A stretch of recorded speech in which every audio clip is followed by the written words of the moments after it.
तो भैया करीब एक हफ्ते के ब्रेक के बाद आज से हम स्टार्ट करने जा रहे हैं ब्लू लॉक की सीरीज को, जिसके अंदर हम सीजन 2 को कवर करेंगे ब्लू लॉक का, जो कि है Japan under 20 versus blue lock 11। आज की हमारी ये वीडियो वहीं से स्टार्ट होगी जहां पे सीजन 1 एंड हुआ था। सो बिना कोई टाइम गवाए लेट्स स्टार्ट द वीडियो।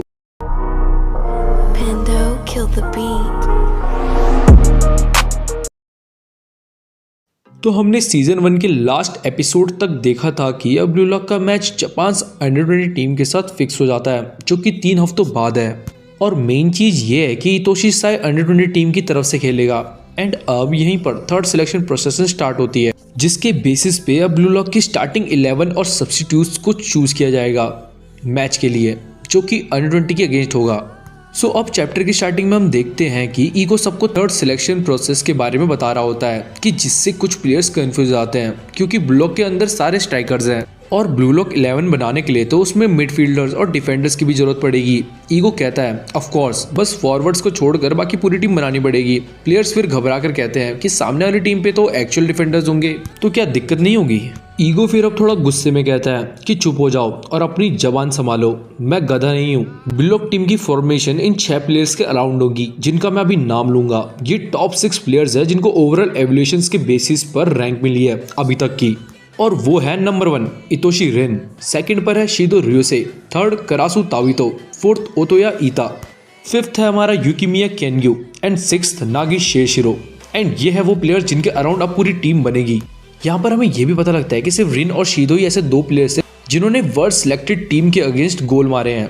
अब यहीं पर ईगो नेक्स्ट सिलेक्शन प्रोसेस को एक्सप्लेन करता है, जिसमें ये 6 प्लेयर्स पेयर्स में डिसेंडिंग ऑर्डर में सेपरेट होकर 3 टीम बनाएंगे, A, B एंड C। और जो बाकी 29 प्लेयर्स हैं वो खुद डिसाइड करेंगे कि उन्हें कौन सी टीम में जाना है। फिर वो प्लेयर्स बाद में रैंडमाइज चूज किए जाएंगे ग्रुप ऑफ 3 में, ताकि वो कंप्लीट 5 मैन टीम बना पाए। फिर ये सारी टीम्स को चांस मिलेगा एक 5v5 स्टाइल में खेलने का। और एज अ फॉर्मेलिटी जो टॉप 6 प्लेयर्स है वो मल्टीपल गेम्स खेलेंगे, बट जो बाकी 29 प्लेयर्स होंगे उनको सिर्फ एक ही चांस मिलेगा खेलने का, और यही फाइनल टास्क है। सो अब तैयार हो जाओ एक रेगुलर पोजीशन पाने के लिए जापान अंडर 20 टीम में। It's time for a try outs. अब यहाँ पर आगे जाके हमें ये भी पता लगता है कि इन 29 प्लेयर्स में से एक प्लेयर को 2 मैचेस खेलने को मिलेंगे, क्योंकि थोड़ा ऑड इवन हो रहा है, और वो गोल्डन चांस रैंक 7 को दिया जाता है, जो कि है बाजीरा। एंड अब यहाँ से वो टॉप 6 प्लेयर्स और बाकी 29 प्लेयर्स अलग हो जाते हैं, और वो जो बाकी बचे हुए 29 प्लेयर्स हैं उनको एक दिन दिया जाता है अपनी टीम चूज करने के लिए। यहीं पर ईगो उन 29 प्लेयर्स को मोटिवेट करता है और उन्हें बताता है कि उन्हें सोच समझकर अपनी टीम को चूज करना है, जिसमें वो अपनी वर्थ दिखा सके। सो अब वो दिन स्टार्ट होता है जिसमें वहाँ पर उन सब प्लेयर्स को डिसाइड करना होता है कि उनको कौन सी टीम चाहिए। यहीं पर सब लोग अपना खाना खाते हुए डिस्कशन कर रहे होते हैं। फिर आगे हमें एक कम्युनल वॉशरूम का सीन देखने को मिलता है, जहाँ पर बारो और इसागी एक दूसरे से बात कर रहे होते हैं टीम्स को लेकर, जिस पर बारो कहता है कि वो एक डिफरेंट टीम लेगा जिनके साथ उसने अभी तक खेला नहीं है, और वहाँ पर वो अपनी पावर दिखाएगा।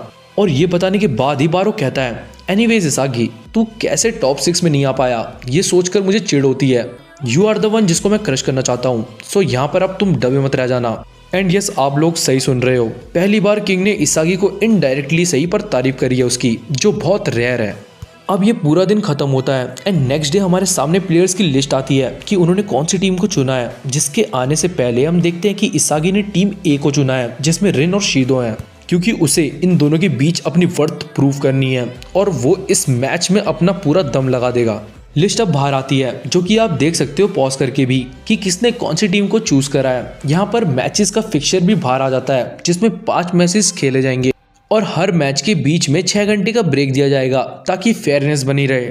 अब यहाँ पर फर्स्ट मैच की तैयारी होती है, जो कि है team A versus team B. And अब रैंडमली 3-3 प्लेयर्स को इन दोनों टीम के लिए रोल आउट किया जाता है। टीम ए के लिए पहला प्लेयर है ननासे निजिरो, सेकंड है ह्यूरी एंड थर्ड है इसागी योइची। टीम बी के लिए वहीं पे दूसरी तरफ फर्स्ट प्लेयर है शिगुमा क्योए, सेकंड है सारा मदारा काइरू एंड थर्ड है चिगिरी ह्यूमा। यहीं पर अब इन रैंडमली चूजन प्लेयर्स को मैदान में भेजा जाता है मैच के लिए, जहां पर जाते जाते टीम ए के इन तीनों प्लेयर्स की बहुत अच्छी बॉन्डिंग बन जाती है, जिसको देखकर इसागी भी हाइप अप हो जाता है। मैदान में अब ये दोनों टीम सेटल अप हो जाती है एंड ऊपर से अनाउंसमेंट होती है कि जो पहले 5 गोल मारेगा वो जीत जाएगा। Goalkeeper as usual Blue Lock man ही होगा। तो अब first match of third selection last stage tryouts A versus B अब स्टार्ट होता है। यहीं पर अब किक ऑफ स्टार्ट हो जाता है। रिन बॉल को शीदो को पास करता है, ये बोल कर कि चुपचाप मुझे फॉलो करना। इसागी यहाँ पर सोच लेता है कि उसे क्या करना है इस मैच में, कि उसे अपने आप को प्रूव करने के लिए रिन और शीदोस के अटैक्स को अडेप्ट करते हुए उनका साथ देना पड़ेगा। यहीं पर अब शीदो के सामने रैंक 4 आ जाता है ओतोया, जो उसे बॉडी प्रेस करता है। फिर ये देखकर इसागी पास मांगता है और उसे पास मिल भी जाता है। अब यहीं से इसागी प्लान करता है कि वो रिन के साथ बॉल को आगे मूव करेगा पास करते हुए, और ये करते हुए वो एक डिफेंडर को पीछे भी छोड़ देते हैं। इसागी के पास फिर से बॉल आ जाती है, पर वो जैसे ही शूट करता है पर उसी टाइम बीच में चिगरी आकर बॉल डिफेंड कर देता है, ये कहते हुए कि तेरे को पढ़ना बहुत इजी है गधे इसागी। तभी वो बॉल सीधा ओपन गोल के सामने गिरता है सबसे अलग, पर तभी हम देखते हैं कि शीदो सबके पीछे से निकलते हुए कहता है ये बॉल मेरी है। इसागी भी शीदो की ये मूवमेंट्स देखकर शॉक हो जाता है और कहता है इसके रिफ्लेक्सेस नॉर्मल नहीं है बल्कि बहुत फास्ट है। बट इस पोस्चर के साथ इवन दो इसके पास बॉल हो, ये तब भी अपोनेंट से सराउंडेड है। मैं रीड कर सकता हूँ कि इन पोजीशंस और पॉसिबिलिटीज को मुझे शीदो की मूवमेंट्स के साथ वर्क करना पड़ेगा। ये सोचते हुए इसागी ब्लाइंड स्पॉट से शीदो की तरफ आता है कि उसे बॉल मिल जाएगी, बट यहाँ पर शीदो बिना देखे एक बैक हील गोल मार देता है सबको शॉक करते हुए।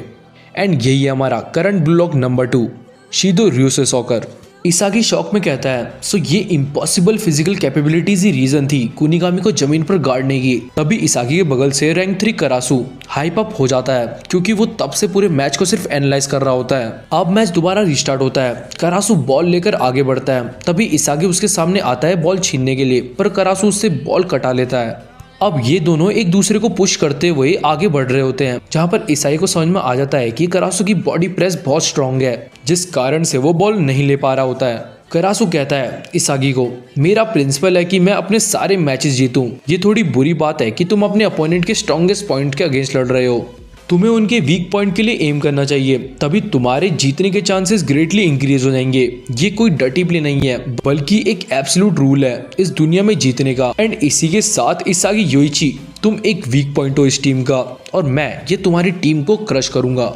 तभी इसके बाद ही सामने से शीदो भी आ जाता है प्रेस करने के लिए, पर करासु उन दोनों के बीच से ड्रिबल करके उनसे आगे निकल जाता है और सीधा गोल कर देता है और कहता है मैं तुम सबको तब तक मारूंगा जब तक तुम्हें ओवरडोज ना हो जाए, इडियट्स। एंड ये है हमारा ब्लू लॉक का करंट नंबर 3, करासु सॉकर। ये गोल देखकर शीदो भी उसकी तारीफ करता है।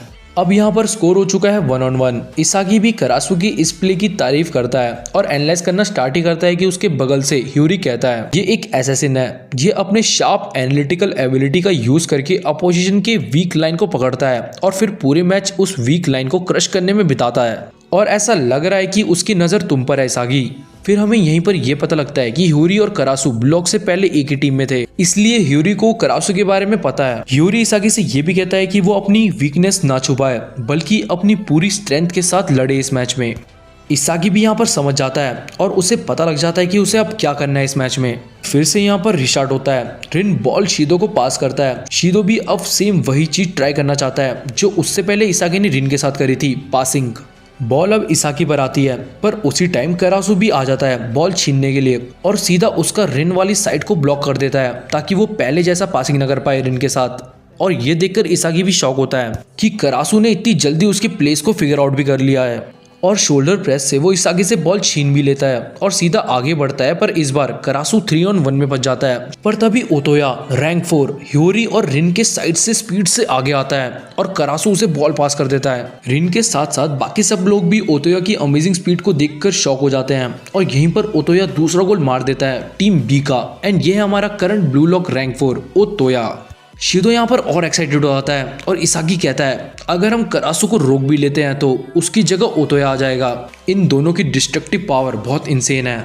रिन यहाँ पर थोड़ा गुस्सा होता है और मैच के रीस्टार्ट होने के साथ ही वो इसागी को इग्नोर कर देता है, क्योंकि करासु इसागी का पीछे छोड़ ही नहीं रहा होता है। दूसरी तरफ रिन ह्यूरी के साथ आगे बढ़ने का फैसला करता है और वो दोनों मिलकर पूरी टीम बी की डिफेंस को ब्रेक करते हुए आगे बढ़ते हैं। पर तभी रिन के सामने ओतोया आ जाता है और बगल से शीदो भी पास मांगते हुए आगे बढ़ रहा होता है, पर उसे भी चिगरी ने फॉलो अप कर रखा होता है। रिन का प्लान पर कुछ और होता है। यहाँ पर वो उन तीनों के बीच से एक गैप ढूंढकर प्रिसाइज गोल कर देता है, जो कि एक ब्लाइंड स्पॉट था बट प्रिसीजन के साथ। ये गोल देखकर करासु और ओतोया भी रिन की तारीफ करते हैं कि रिन सही में कुछ अलग ही है। और यहीं पर इसी के साथ हमारा ये चैप्टर एंड होता है और आज का एपिसोड भी। नेक्स्ट एपिसोड में हम देखेंगे कि क्या इसागी कुछ कर पाएगा इस मैच में अपने आप को प्रूफ करने के लिए, या फिर करासु उसे दबा देगा इस पूरे मैच में, एंड कौन जीतेगा ये मैच। ये जानने के लिए बने रहिए। एंड अगर अभी तक आपने चैनल को सब्सक्राइब नहीं करा तो कर दीजिए, इन वीडियो को लाइक एंड शेयर भी। एंड मिलते हैं आपसे एक और नेक्स्ट अमेजिंग ब्लॉग की वीडियो के साथ। Bye bye.